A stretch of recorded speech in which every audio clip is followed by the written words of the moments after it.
بسم الله الرحمن الرحیم. عرض سلام و ادب و احترام خدمت همه شما عزیزان و بزرگواران. حالتون چطوره؟ خوبین؟ سلامتین؟ امیدوارم که بهترین ها در مسیر زندگیتون و حال دلتون خوب باشه. اینجا استودیو شاهیوند آکادمیه.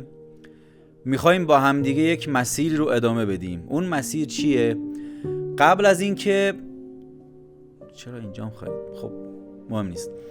قبل از این که ما بریم سراغ آموزش‌های طراحی و تدوین، ما میخوایم یاد بگیریم به روش اصولی کار با کامپیوتر رو یاد بگیریم یا کار با ویندوز رو یاد بگیریم.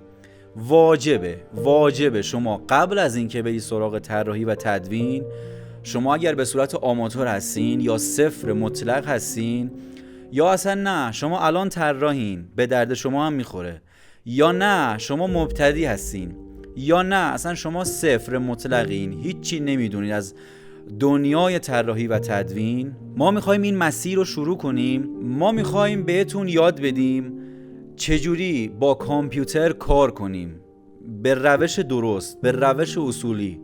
مثلا یه سری نرم افزارها رو باید کرک کنیم، یه سری نرم افزارها واجبن که اونا رو دانلود کنیم در کنار پریمیر، در کنار فتوشاپ. یه سری پلاگین ها رو باید داشته باشیم. یه سری نرم افزارها هستن که کوالیتی و کیفیت کارمون رو بالا میبرن. ما باید یاد بگیریم با اینا چجوری کار کنیم. و فقط صرف فتوشاپ نیست شما بگید من فقط میخوام طراحی یاد بگیرم با فتوشاپ میخوام کار کنم. خیر، شما باید با فایل منیجر ویندوز دقیق باید بلد باشید چجوری کار کنید. باید با نرم افزارهایی که مدام به اینترنت وصل باشین باید کار کنید. یه سری نرم افزارها نباید اجازه بدید که به فایروال، به اینترنت متصل بشن. ما چجوری دسترسی اینا رو ببندیم؟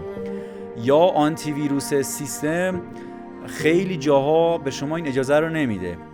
ما با سیستم چجوری کار کنیم؟ تنظیمات ویندوزمون چجوریه؟ چه برنامه هایی رو باید داشته باشیم و تنظیمات کلی سیستم رو به شما یاد میدیم به امید پروردگار. لذا از همه شما عزیزان و دوستان خوبم تقاضا دارم که فیلم ها رو با دقت ببینید. صدای پهپاد میاد. تمام این آموزش هایی که به دست شما عزیزان میرسه، تمام اینها رو با دقت ببینید.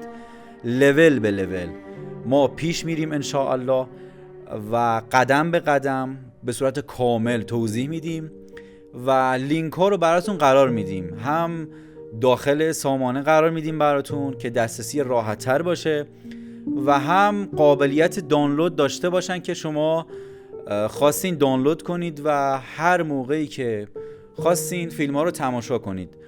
زحمات زیادی کشیدیم برای اینکه این فیلم ها به دست شما برسه. خیلی مخلصم، برای همتون دعا میکنم، برای ما هم دعا کنید. یا علی مدد.